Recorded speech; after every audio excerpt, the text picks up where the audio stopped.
અંકલેશ્વર જીઆઈડીસીમાં આવેલ silver city complex નજીક ગેરકાયદેસર રીતે ઝૂંપડપટ્ટીના દબાણો તંત્ર દ્વારા દૂર કરવામાં આવ્યા હતા.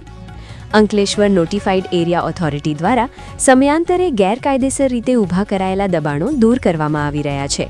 ત્યારે આજરોજ સ્ટેશન વિસ્તારમાં આવેલ સિલ્વર સિટી કોમ્પ્લેક્સ નજીક ગેરકાયદેસર રીતે ઝૂંપડપટ્ટીના દબાણો ચુસ્ત પોલીસ બંદોબસ્ત વચ્ચે દૂર કરવામાં આવ્યા હતા.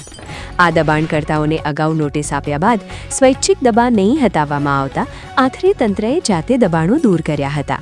આ દબાણ હટાવો ઝુંબેશને પગલે અન્ય દબાણકર્તાઓમાં ફફડાટ ફેલાયો છે.